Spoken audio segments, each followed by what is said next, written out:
산상수훈의 마지막 부분을 이제 드디어 살펴보게 됩니다. 산상수훈은 5장부터 7장까지에 기록된 말씀이고, 그리고 그 내용은 지금 보시는 바와 같습니다. 그래서 저희가 지금 천국 시민의 삶에 대한 자세를 지난주에 살폈고, 오늘은 마무리되어지는 7장은 산상수훈의 이 마무리라고 이야기할 수 있고, 또 결론이다 이렇게 이야기할 수도 있거든요. 그 관계에서 모든 사람들과의 관계, 하나님과의 관계, 또 모든 사람 중에 포함은 되지만 우리가 좀 다른 방면으로 대해야 될 그러한 사람들에 대한 관계와 그리고 그 태도를 살펴보려고 합니다. 그리고 이것은 어떤 것이나 다 마찬가지지만 균형을 유지해야 된다는 사실을 오늘 보게 될 것입니다. 그리고 마지막으로 이제 다음 주에는 산상수훈의 결론 부분을 살펴보게 되죠. 혹시 저는 안 봤습니다. 이 드라마를 안 봤는데 이게 어떤 드라마에 나오는 건지 아시겠습니까? 제가 읽어드릴게요. 어떻게 하셨어요? 제가 읽어드리기도 전에 해인 가족, 해인 주변 인물, 현우 가족, 이걸 읽어드리려고 했는데 벌써 아셨네요.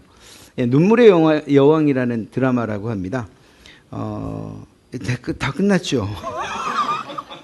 제가 이걸 말씀드리려고 하는 게 아니고 드라마를 정말 재밌게 보려면 관계도를 알아야 돼요. 관계도. 이 사람이 누구하고 관계되어 있고 이 사람이 누구하고. 드라마나 영화를 중간부터 보면 도저히 이해할 수 없는 게 바로 이거죠. 왜냐하면 계속해서 저 사람이 도대체 왜 저런 이야기를 하지? 관계를 알면 충분히 이해될 건데 그걸 모르다 보니 왜 저런 말을 하는지 왜 저런 행동을 하는지 모른다는 겁니다. 그런데 미리 여러분들이 이미 끝난 드라마지만 이 관계도를 한번 잘 숙지하고 그리고 나서 드라마를 보시면 좀 더 잘 이해가 되죠. 모든 것들이 다 그렇습니다.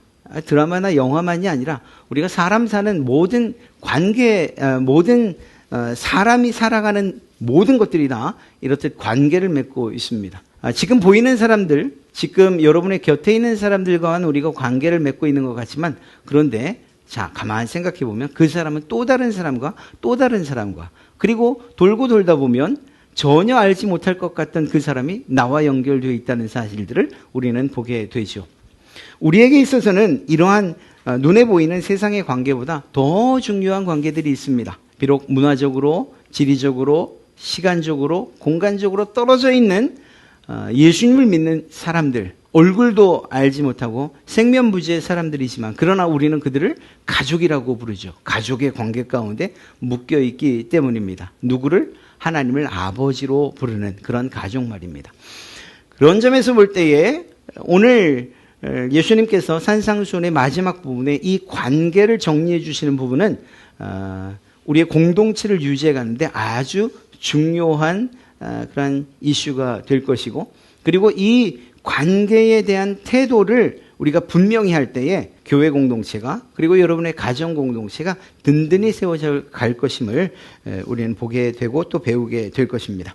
말씀드린 것처럼 마태복음 7장, 이것은 두 부분으로 나눌 수 있고 산상수훈의 마무리라고 할 수 있습니다. 우리는 앞부분을 볼 것이고, 그것은 관계와 그 관계에 의한 태도, 이 주제를 가지고서 살필 겁니다. 먼저 말씀드리면 4가지인데, 형제들에 대한 우리의 태도가 1절부터 5절, 개와 돼지에 대한 태도가 6절, 하나님에 대한 우리의 태도가 7절부터 11절, 모든 관계의 황금률이 12절에 기록되어 있습니다.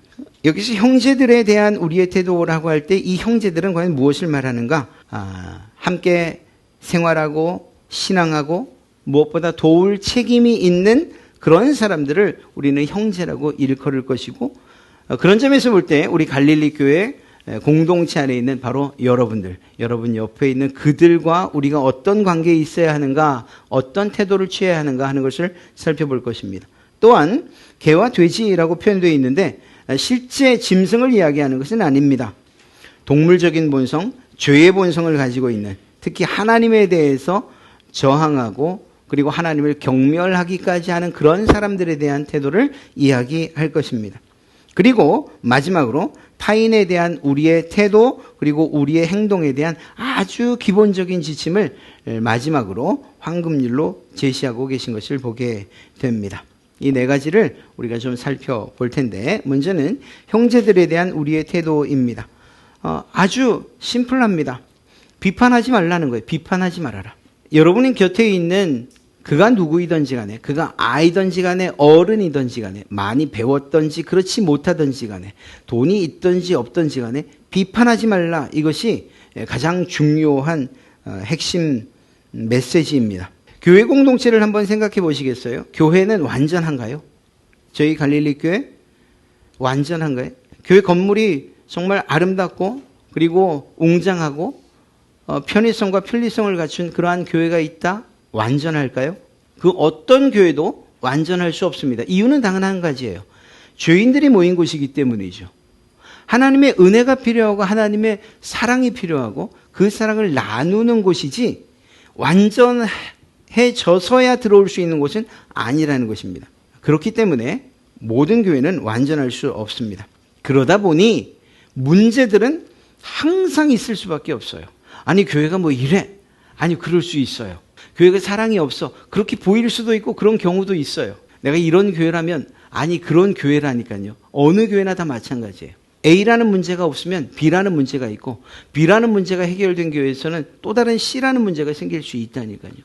사람들이 모였기 때문이에요. 아니 가족이 모여도 그 안에 다툼과 의견에 분쟁이 있을 수 있지 않습니까? 그런데 이 여러 사람들이 모인 교회 공동체 안에 서로 다른 사람들이 모이고 서로 다른 배경에서 자라고 모든 것들이 다 격차가 있는 것이 무엇이 옳고 무엇이 그르다 말할 수 없는 사람들이 모인 곳인데 어떻게 그곳에 문제가 없을 수 있겠습니까? 모든 문제가 있죠. 있을 수밖에 없는 것입니다. 특별히 이 모든 문제들은 관계로부터 시작된다는 사실을 알 수 있어요. 어떤 집사님과의 관계, 어떤 장로님과의 관계, 어떤 권사님과의 관계. 선한 영향력을 끼칠 때에도 그분 때문에 제가 정말 헌신합니다. 그분 때문에 제가 예수님을 알았습니다. 이런 선하고 좋은 영향력을 미치는 관계가 있는가 하면 반대로 문제의 중심에 역시 이러한 관계에 문제가 있다는 것을 알 수가 있죠. 오늘 이야기는 특별히 어떤 불의한 일을 하거나 공동적으로 누가 봐도 잘못됐다라고 하는 그러한 일을 한 사람들에 대해서조차도 이러한 비판하지 말라는 메시지가 적용된다는 것입니다. 한 가지 중요한 것은 합당한 비판까지 하지 말라는 의미는 결코 아니에요. 예를 들어서 비판하지 말라고 하니까 세상의 법정 그것도 옳지 않습니다. 이렇게 말할 수는 없다는 것입니다. 비판하지 말라는 것이 모든 것에 대해서 모든 잘못에 대해서 눈 감아라. 그냥 넘어가라. 대충 좋은 게 아니냐 이런 의미는 아니라는 것입니다. 비판을 하지 말라라고 할 때에 진리와 비진리조차도 혼용되고 또 참과 진리, 선악의 구별도 하지 못할 만큼 아니 하지 않겠다라는 그러한 의미는 아니라는 것입니다. 분명히 지켜야 될 선이 있고 넘지 말아야 될 선이 있다는 것은 분명하고요. 그런 가운데에서도 여전히 주님은 비판하지 말라라고 하십니다. 어떤 것들을 주님은 우리에게 하지 말라는 것일까? 건전하지 못한 비판은 무엇인가? 그것은 바로 권위적이나 고압적으로 하는 이러한 비판들입니다. 그냥 목사니까 혹은 장로니까 그 지위를 이용해서 혹은 자신이 가진 어떤 힘을 이용해서 예를 들면 돈이나 지위나 또 다른 힘을 가지고 있다는 이유 하나만으로 누군가의 재판관이 되려고 하는 것. 당신 그렇게 하는 걸 옳지 않습니다. 이렇게 이야기하는 이러한 비판, 상대에 대한 배려도 없고 이해도 없고 그저 내 눈에 보기 좋은 대로 이루어져야 된다고 생각하면서 하는 이러한 비판은 절대적으로 하지 말아야 된다는 거예요. 내가 신앙생활을 한 게 몇 년인데 그게 뭐가 중요합니까? 그러면 그럴수록 더 낮아지고 겸손해져야 되는 것. 그것이 성도의 삶인 것을. 목사라고 하는 것이 특별합니까? 제가 늘 말씀드리잖아요. 목사의 특별함은 말씀을 전하는 이 강단을 넘어서지 못한다니까요. 제가 이 자리를 내려가면 여러분들과 똑같은 하나님의 은혜가 필요한 사람들이고 하나님의 죄사함의 은총이 필요한 그러한 죄인일 뿐이에요. 결코 다르지 않고. 그렇다고 한다면 그 누구도 자기가 가진 어떤 힘을 이용해서 그것들을 근거로 해서 누군가에 대해서 비판하는 것, 이것은 옳지 않다는 것입니다. 그것이 설령 정당하다 할지라도 비판하는 태도나 자세는 정말로 심사숙고해서 해야 된다는 것이죠. 또 한 가지는 단순한 의심이나 소문만으로 누군가를 비판해서는 안 됩니다. 이유나 원인을 생각하지 않는 거예요. 저 사람이 왜 그랬을까? 저 사람은 왜 저런 행동과 말을 했을까? 좀 더 깊이 생각하고, 그리고 그 행위의 결과와 현상만이 아니라 그 이유 또 혹은 원인을 한 번 더 생각해보는 그러한 태도가 우리에게 필요하다는 것이죠. 그렇게 할 때에 비판이나 비난이 아니라 혹은 그를 더 이해하고 그럴 수밖에 없었구나 라는 이런 열린 마음으로 다가갈 수 있을 것이라는 것입니다. 보이는 것만으로 판단하고 비판하는 것, 이것은 결코 옳지 않다. 주님이 그렇게 말씀하시는 것이죠. 또 비판하지 말라고 할 때에 위선적으로 비판하지 말라는 것입니다. 무슨 말인가? 오늘 주님이 말씀하신 대로 하면 자기 눈엔 들보가 있는데, 그 커다란 들보가 있는데 다른 사람의 눈에 있는 티끌을 빼주겠다고 하는 것, 이것이 얼마나 우스운가 하는 거죠. 어떤 신학자, 어떤 목사님이 이렇게 말씀하셨습니다. 널판지를 자기 눈앞에 가린 채로 다른 사람의 눈에 있는 가시를 빼주겠다고 하는 이 모습이 얼마나 우스운가, 이렇게 이야기를 하고 있어요. 그렇죠? 바로 그겁니다. 비판을 하는데 그 비판의 내용이 전부 다 자기에게 해당되는 거예요. 오히려 그 사람에게는 몇 가지가 적용되지도 않아요. 그럼에도 불구하고 그 사람을 향해서 손가락질을 하고 정말 얼굴을 험상궂게 하고 당신이 잘못한 것입니다. 당신은 비난과 비판받아 마땅합니다. 이렇게 이야기하는 것, 얼마나 우스운가 하는 거죠. 다윗이 밧세바를 범했을 때에 나단이 찾아오죠. 나단 선지자가 이러저런 이야기를 하면서 정말로 잘못한 부자의 이야기를 합니다. 다윗은 그때에 역정을 내면서 심히 분노하면서 그 부자를 당장 죽여야 된다고 이렇게 이야기를 하죠. 나단 선지자가 뭐라고 말합니까? 당신이 바로 그 사람입니다. 얼마나 위선적이고 그리고 가식적이에요. 자기의 태도를 살피지 못한 채 다른 사람의 비방거리만 찾는다는 것은 너무나도 위선적일 수 있다는 것입니다. 원래부터 있지 않았던 사자성어, 이걸 사자성어라고 해야 될지 모르겠습니다. 내로남불. 이건 정말로 여기에 딱 맞는 말이에요. 내게 묻은 것이 있는데 다른 사람의 오물이 묻었다고 이야기하는 것. 이것처럼 우스꽝스럽고 그리고 한심스러운 일이 어디 있겠는가. 주님께서는 이런 이야기를 이런 식으로의 비난하지 말라라는 것이죠. 성급하거나 혹은 생각 없이, 아무 생각 없이 분별하지도 않고 충분히 생각하지도 않은 채 그냥 내 감정에 욱하는 생각으로 누군가를 비판하고 비난하는 것, 이것은 옳지 않다는 것입니다. 그리고 나선 이렇게 나는 성격이 괜찮아, 아주 아싸래서 다 잊어 라고 말하죠. 그런데 그런 경우는 거의 없습니다. 뭔가 똑같은 일이 비판의 내용으로 올라올 때는 그 아싸라는 생각도 다 사라지고 그 넓은 마음도 다 사라지고 다시 그 이야기를 꺼내서 혼내고 있는 모습들을 보게 되죠. 그렇지 않습니다. 성급하게 그리고 생각 없이 비판해서는 안 됩니다. 충분히 생각하시고 그리고 이것이 어느 만큼 선에서 어떤 내용으로 이야기되어져야 될까 분별력을 가지고서 그렇게 비판해야 한다면 그렇게 하셔야 됩니다. 또한 부당하거나 불공정한 비판은 주님께서 원하지 않으십니다. 그래서 자기 중심이에요. 내 주관을 가지고서 이야기하는 것이죠. 예를 들면 이런 것입니다. 유대인들이 사도 바울이 세운 교회 안에서 큰 분쟁을 일으킵니다. 그런데 그 내용이 무엇인가? 대부분 율법과 관계된 것이었어요. 더 쉽게 얘기하면 먹고 마시는 일을 가지고서 시비를 걸었습니다. 판단을 냈습니다. 유대인들의 입장에서는 자신들이 예수님을 믿고 그 믿음으로 구원받았지만 그럼에도 불구하고 버릴 수 없는 것 한 가지가 있었죠. 율법을 지켜야 된다는 것이었어요. 그러다 보니까 우상에게 제사 드려진 음식을 먹는 이방인들에 대해서 판단하고 비판할 수밖에 없었죠. 야, 하나님의 율법을 봐라. 그 율법에는 부정한 음식을 먹지 못하게 했는데 너희는 왜 이런 부정한 음식을 먹느냐라고 이야기하는 것입니다. 사도 바울이 그 일에 대해서 정리를 해주죠. 먹고 마시는 것이 우리를 더럽게 할 수 없다.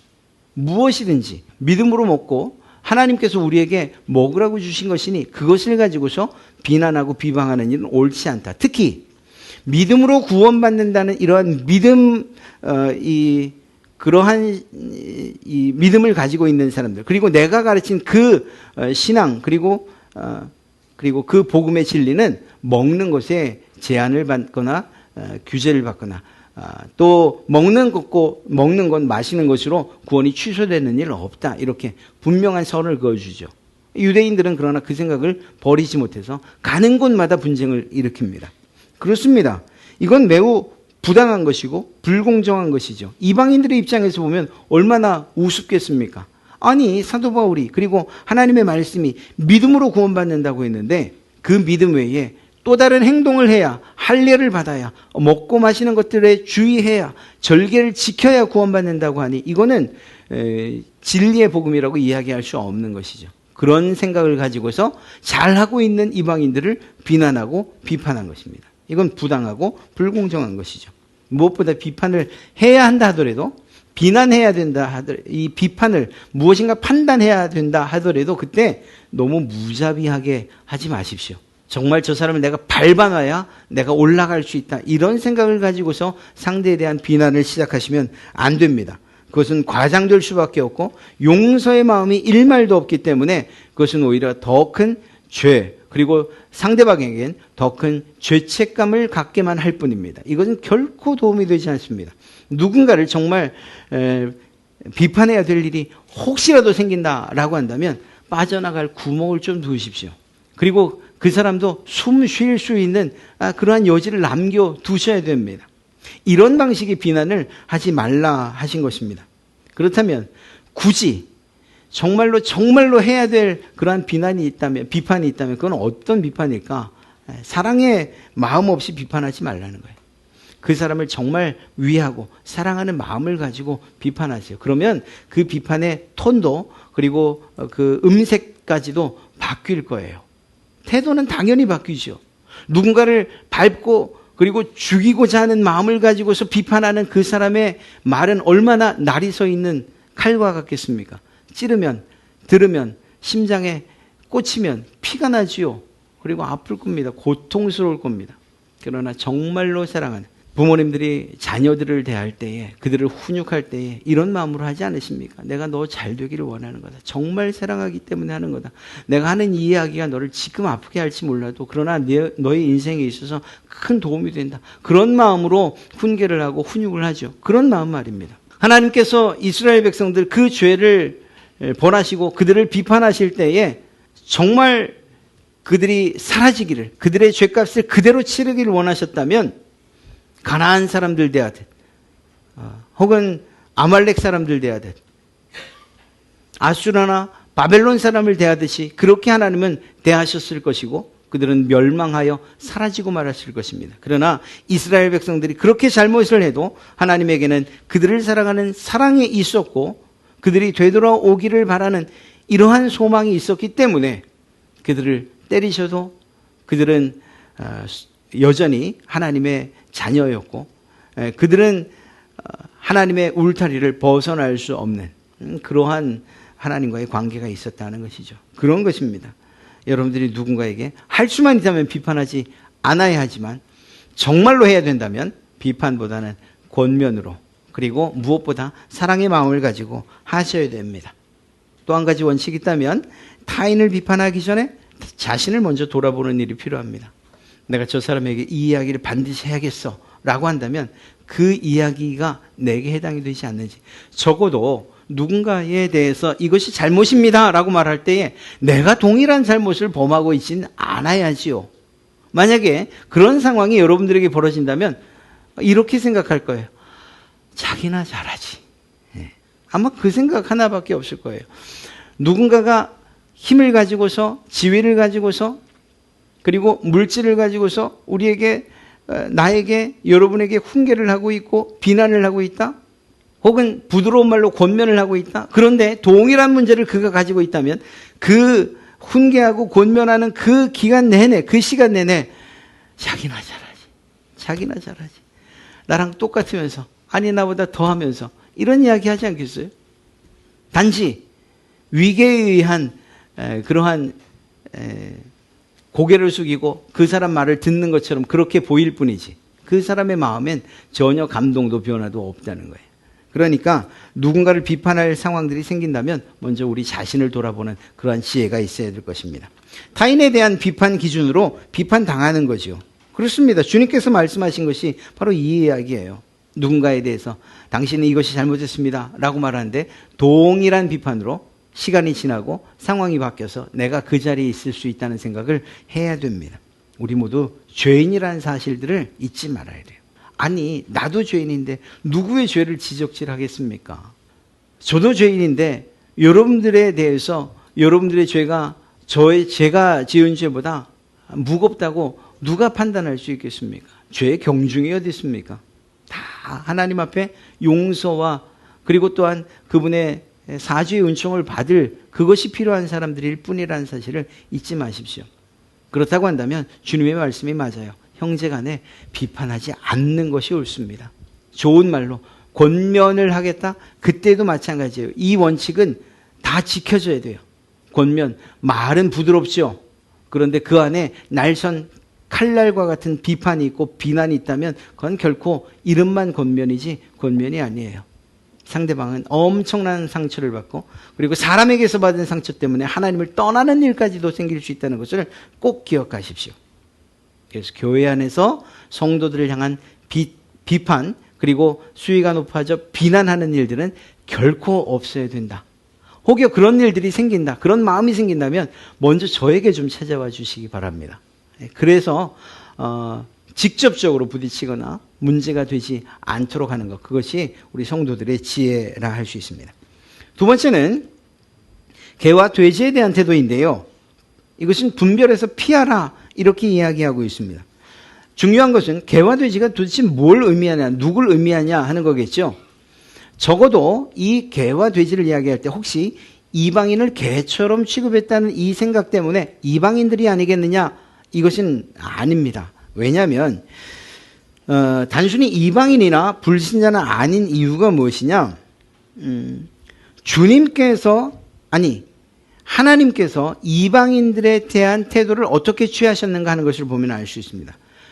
예수님은 이방인들의 구원에 대해서 적극적이셨고 그리고 주님 자체도 주님의 그 사역 자체도 이방인들을 향한 사역이었고 이스라엘 사람들 스스로 하나님 앞에 경건하다고 하는 사람들의 생각과 다르게 이방인의 무리에 있는 사람들 그래서 세리나 창기나 혹은 문둥병이나 그래서 이방인처럼 취급하는 모든 사람들에게까지 예수 그리스도의 사랑이 미쳤다는 사실을 기억하십시오. 그렇게 본다면 적어도 이 개돼지는 주님이 말씀하시는 이들은 이방인이나 단순하게 믿지 않는 사람들은 아닌 거죠. 여러분 이런 생각을 가지고 있다면 믿지 않는 사람들에게 우리가 어떻게 전도할 수 있겠어요? 그렇죠? 이건 제가 지금 말로도 표현하기 힘든 이야기예요. 믿지 않는 불신자들을 이처럼 취급하면서 어떻게 그리스도의 사랑을 전할 수 있겠습니까? 그러니까 적어도 이방인이나 불신자는 아니라는 거죠. 성경의 여러 가지를 살필 때에 이들은 복음에 대해서 반항적으로 거부하는 그런 사람들, 하나님을 경멸하고 멸시하는 이런 사람들을 이야기합니다. 그들은 하나님께서 그들을 위해서 준비해 두신 가장 귀한 선물인 진주보다 더 귀한 선물인 예수 그리스도를 무시하는 거죠. 경멸하는 거죠. 자신의 몸과 영혼을 구원해 줄 그 메시아임에도 불구하고 그를 무시하는 거예요. 하나님을 멸시하는 사람들, 그들이 어떻게 용서받을 수 있겠습니까? 우리가 사랑이라는 그러한 미명하에 그런 사람들까지도 정말 이해하고 또 사랑하고 사실 쉽지 않은 일입니다. 그런 점에서 볼 때에 분별해서 피하는 그것은 지혜입니다. 특별히 이단들에 대한 태도는 이러해야 됩니다. 그들은 사실 설득당할 일이 없어요. 아마 부딪혀 보신 분들은 아시겠지만 쉽지 않다는 것을 아실 수가 있을 겁니다. 그렇다고 한다면 분별하고 피하는 것, 그것이 지혜로운 행동이죠. 또 여러분들 가운데에 누군가를 전도하고자 하는데 그가 정말 믿지 않는 사람이고 또 하나님을 무시하기까지 하는 사람이다. 그러면 좀 기다리시는 지혜가 필요합니다. 기다리시는 것. 하나님께서 그의 마음을 만져주실 때까지 기다리는 것. 그래서 이러한 사람들에 대해서는 분별하고 피하고 그리고 더 나아가 기다리는 일들, 하나님의 더 큰 은혜를 구하는 것들이 필요하죠. 주님께서도 복음을 전했을 때에 믿지 않는 사람들에 대해서 제자들에게 말씀하시죠. 발에 먼지를 털고 나와라. 사도 바울도 전도사역에서 이런 일들을 하십니다. 발에 먼지를 털고 나오거나 혹은 옷에 먼지를 터는 이러한 행위를 통해서 이젠 당신들과 상관이 없습니다. 당신들이 그 무시하는 하나님에 대해서, 그리스도에 대해서 더 이상 전하지 않겠습니다. 당신의 죄값으로 죽는 것 나와 상관없습니다. 그런 의미로 그렇죠. 분별해서 피하는 이것도 역시 지혜입니다. 하나님에 대한 우리의 태도는 기도의 형식을 가지고서 표현되어 있는데 구하고 찾고 두드리라는 것이죠. 이건 그렇게 어려운 이야기가 아니에요. 믿음과 확신을 가지고 하나님 앞에 나가라는 것입니다. 끈질기고 인내심을 가지고 나가라는 거예요. 어떤 마음을 가지고? 하나님은 선하십니다. 하나님은 인자하십니다. 하나님의 계획은 완전하십니다. 라는 이러한 마음을 가지고 인정하면서 하나님 앞에 나가라는 거예요. 무엇보다 주님께서 기도하라고 하셨으니까 기도하라는 이 명령에 순종하시고 복종하시길 바랍니다. 그 결과는 좋은 것, 성령의 내주하심, 성령님을 여러분들에게 선물로 주시고자 하심이라는 것입니다. 그리고 그것을 주셨지요.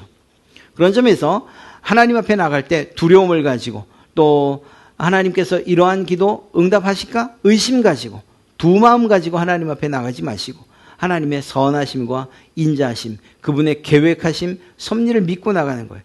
이 사실을 믿느냐 안 믿느냐가 어떻게 결정나느냐? 내가 드린 기도가 응답되고 응답되지 않는 것에 일희일비하지 않는 모습으로 판명날 것입니다. 왜냐? 하나님의 선하심과 계획을 인정하는 사람들은 내가 기도한 것이 응답되지 않는다 혹은 지연된다 하는 것까지도 하나님의 뜻입니다라고 고백할 것이기 때문이에요. 내가 기도했어요. 그런데 응답되지 않았어요. 그 사실에 대해서 하나님 왜 응답하지 않으십니까가 아니라 이것이 하나님의 뜻이었군요 라고 받아들일 수 있다는 거죠. 하나님과의 믿음과 그리고 신뢰가 있을 때에 이런 일이 가능한 것입니다. 그렇다고 한다면 우리는 끝까지 구하고 찾고 두드리는 일들이 필요한 것이죠. 하나님은 우리 아버지이십니다. 우리는 그분의 자녀입니다. 자녀들이 부모님께 나가서 자신의 소원을 이야기하는 것처럼 그렇게 우리는 이야기해야 돼요. 여러분의 자녀를 한번 생각해 보십시오. 여러분의 자녀들이 정말 갖고 싶은 장난감이 하나 있어요. 혹은 또 그것이 무엇이든지 간에 선물이 있어요. 받고 싶은 선물. 엄마, 나 저거 사주세요. 안 돼. 엄마가 안 된다는구나. 이제 이걸 갖고는 다시는 얘기하지 말아야지. 라는 그런 자녀들이 있다면 여러분 마음이 어떠세요? 한 번 더 얘기해 보지. 내가 그땐 경황이 없어서 네가 뭘 말하는지 내가 제대로 이해하지도 못했는데. 반대로 끊임없이 얘기해요. 사줄 때까지. 엄마, 나 길 지나가도 저기 보면 엄마는 잠자려고 누웠는데 엄마 그거 알지요? 꿈에도 나타나서 엄마 알지요? 여러분, 그 자녀가 미우세요? 쟤는 정말 어떻게 저렇게 부모 상황은 생각도 안 하고 우리 집 형편 생각도 안 하고 저런 걸 사달라고 하는가? 미우세요? 오히려 내가 줄 수 없어서 미안할 뿐이죠.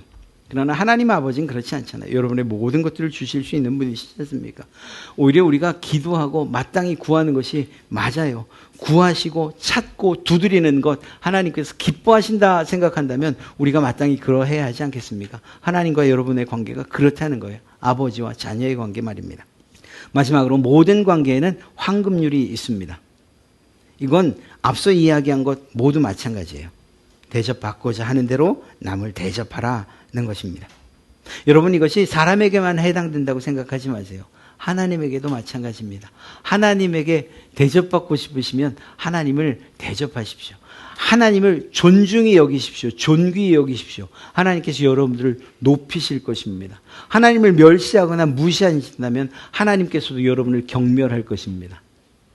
이것은 황금률이에요. 하나님에게 대해서도. 이것이 다르게 표현된 그러한 또 다른 말씀은 심은 대로 거두는 거죠. 그렇습니다. 하나님에 대해서 심은 대로 거두는 거예요. 여러분들의 열정과 여러분들의 헌신과 여러분들의 건강과 여러분들의 물질을 심으면 그 심은 것대로 하나님께서 갚아주신다. 하나님께 어떻게 대접받고 싶으십니까? 그렇게 하나님을 대접하십시오. 하나님께서 여러분들의 삶을, 여러분들의 가정을, 여러분을 높여주시기 원하십니까?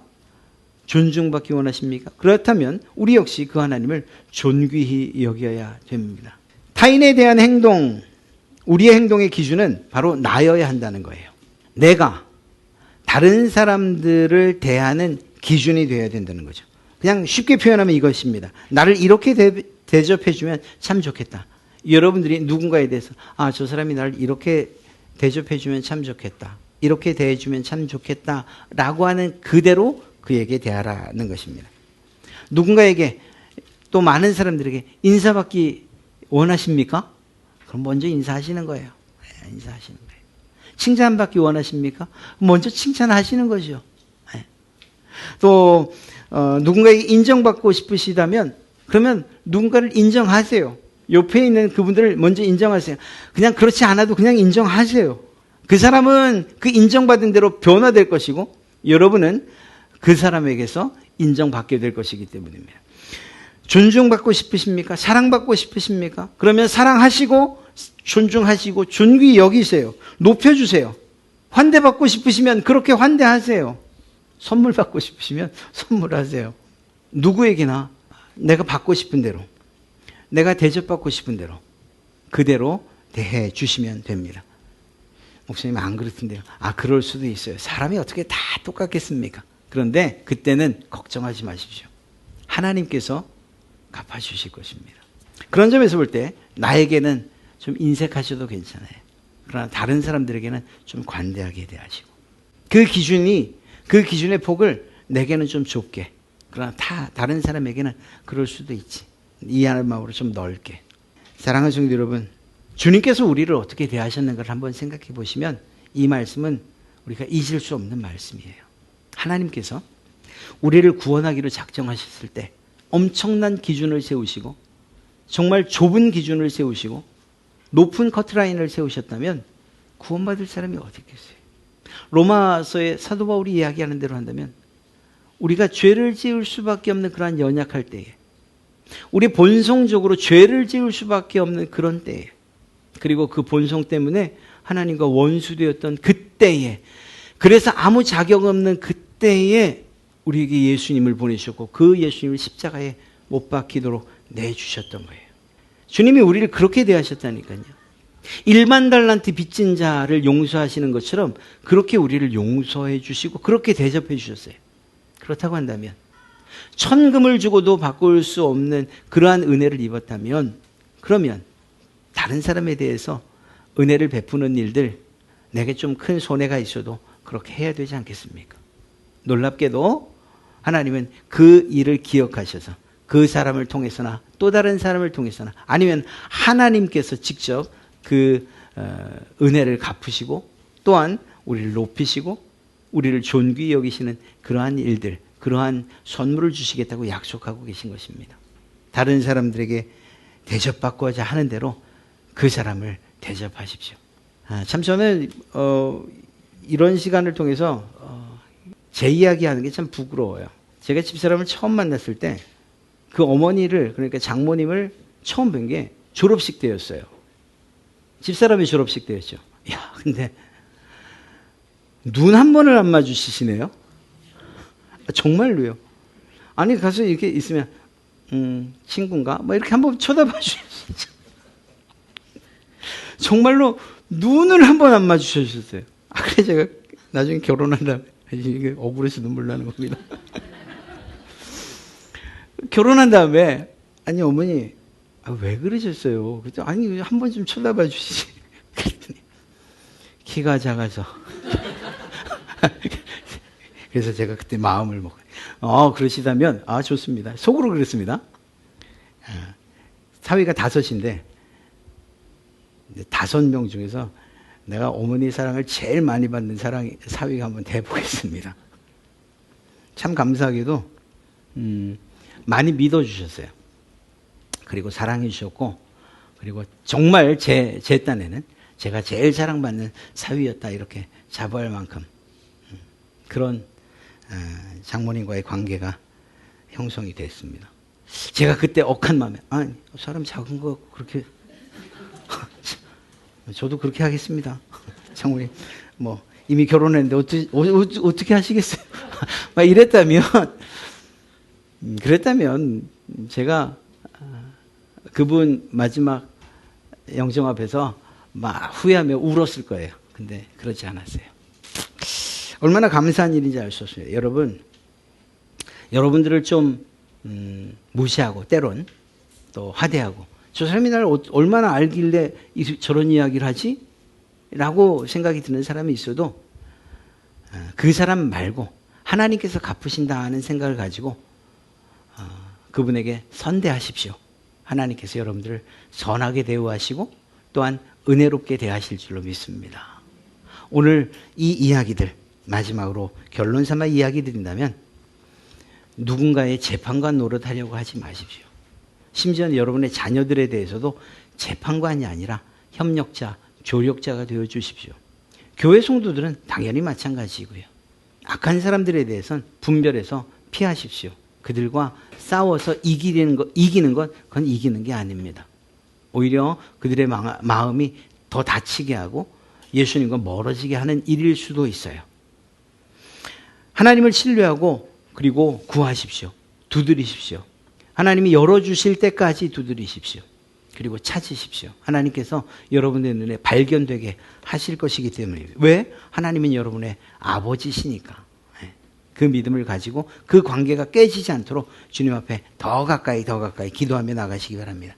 더 나아가 대접받고 싶으신 대로 그리고 대접하십시오. 하나님께서 여러분들에게 그 사람이 대접하지 않으면, 그 사람이 응대하지 않으면 하나님께서 직접 더 큰 것으로, 더 좋은 것으로, 더 가장 좋은 때에 대접해 주실 것이기 때문입니다. 하나님께서 여러분들 앞에 거한 상을 차려주시고 원수의 목전에서 상을 차리듯이 시편 23편에 원수의 목전에서 상을 차리듯이 그 밥상 차려놓고 야 우리 한번 밥 먹자라고 하시는 그러한 주님의 초청이 여러분들에게 있기를 바랍니다. 다음 한 주간 사실 때에도 이러한 마음 생각하시고 윗사람을 대하든 아랫사람을 대하든 나보다 나은 사람을 대하든 못한 사람을 대하든 형편이 좋은 사람이든 좋지 못한 사람이든 여러분을 도울 사람이든 돕지 못할 사람이든 이러한 우리의 구분들과 우리의 기준을 내려놓고 이러한 모습으로 선대하실 때 하나님께서 여러분들을 선대하실 줄로 믿습니다. 하나님께서 은혜 베푸시는 다음 한 주간 되시기를 주님의 이름으로 축복합니다.